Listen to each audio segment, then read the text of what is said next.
Assalamualaikum Bang Bro, apa kabarnya? Semoga kalian baik-baik saja. Jadi di video kali ini saya mau ngasih tahu kalian mengenai psikotesnya BCA dan interviewnya Bakti BCA. Bagaimana kelanjutannya? Saksikan terus videonya.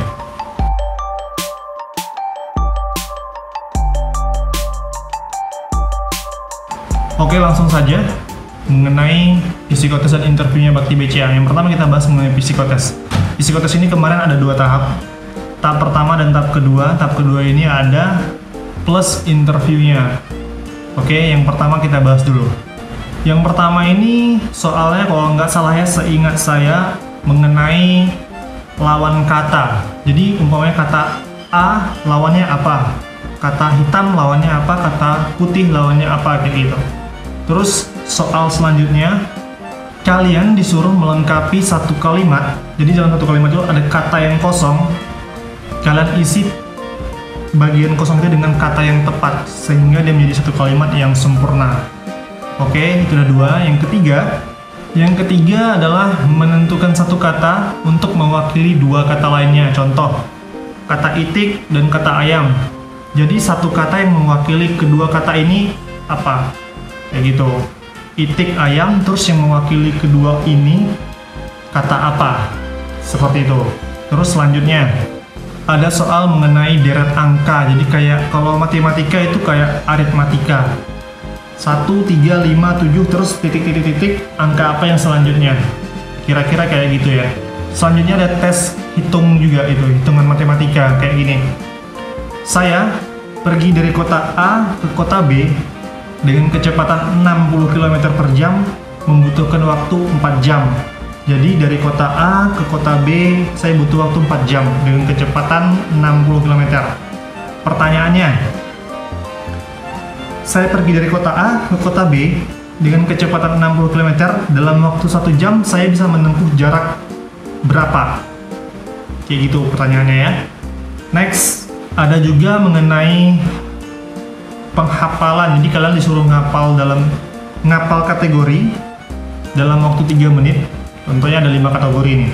Ntar saya lihat, ada 5 kategori. Yang pertama ada binatang, kedua ada bunga, ketiga ada perkakas, keempat kesenian, 5 kategori burung. Yang di binatang ada kerbau, harimau, zebra. Di kategori bunga ada dahlia, yasmin, dan soka. Dan kategori perkakas, kesenian, burung juga ada gitu ya. Ada isinya masing-masing beda-beda. Tugas kalian adalah menghafal kategori ini, dan pertanyaannya nanti adalah kalian disuruh menentukan kategori huruf K berada pada kategori apa. Contoh kan tadi binatang ada kerbau, harimau, sama zebra. Jadi huruf K itu termasuk ke dalam kategori binatang. Terus contoh lainnya, huruf Y termasuk ke dalam kategori, tadi kan huruf Y ada yasmin pada kategori bunga, jadi huruf Y termasuk ke dalam kategori bunga. Jadi setiap huruf awalnya itu nggak ada yang sama dalam 5 kategori, jadi pasti masing-masing itu beda. Jadi kayak gitu yang untuk bagian penghafalan. Terus ada lagi yang lainnya. Ini tes terakhir kalau nggak salah ya, tes terakhir di tahap pertama, di sesi pertama psikotes, yaitu adalah tes koran namanya. Jadi kalian akan mendapatkan selebaran kertas yang besar, kira-kira seukuran koran mungkin.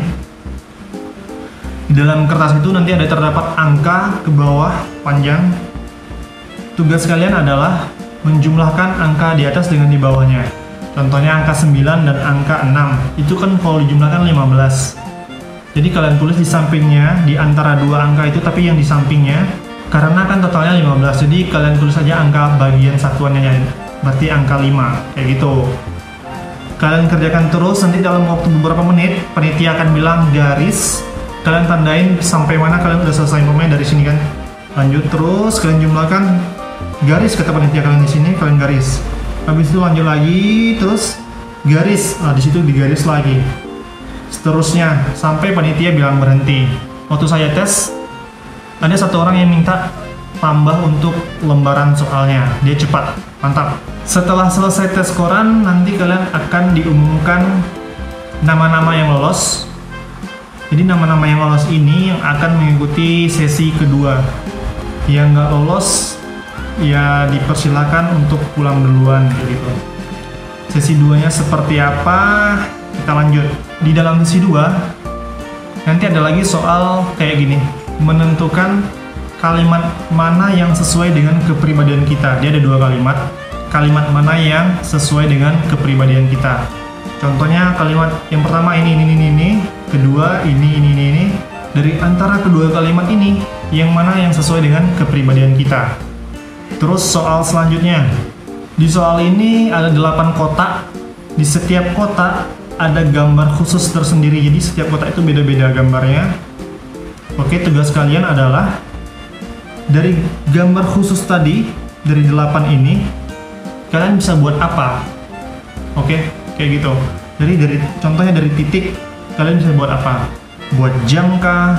Buat target panah kah? Atau apa? Jadi ada 8 kotak yang harus kalian gambar. Oke, next. Setelah tes yang tadi, kalian disuruh menggambar pohon. Cuman pohonnya ada yang beberapa pohon yang tidak dibolehkan untuk digambar, kayak pohon pisang, pohon apa lagi ya saya lupa, itu nggak boleh. Jadi kalian buat pohon.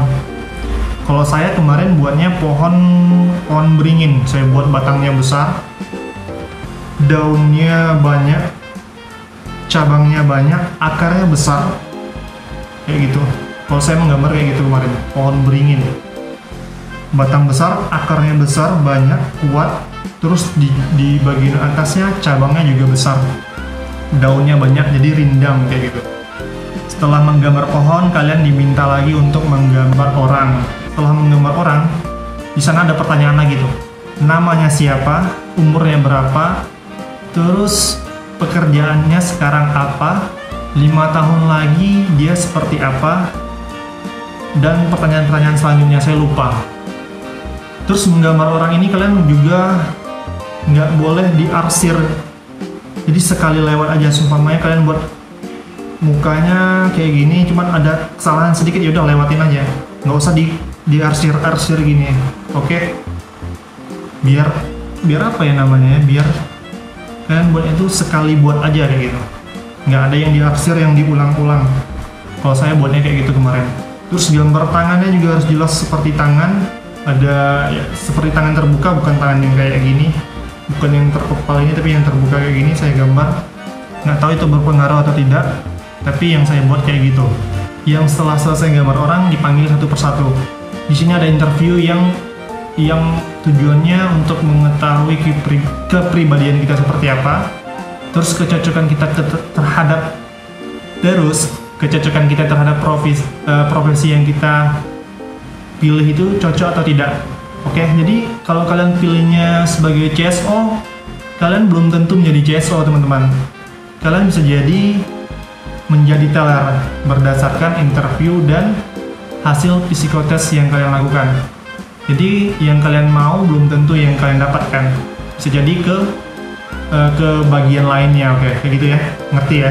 Oke, setelah interview tadi, kalian akan dihubungi untuk interview selanjutnya di kantor cabang. Biasanya kayak gitu. Setelah interview sebentar di tempat psikotesnya, kalian akan dipanggil lagi untuk interview di kantor cabang utama. Biasanya kayak gitu. Kalau saya kemarin kayak gitu ya.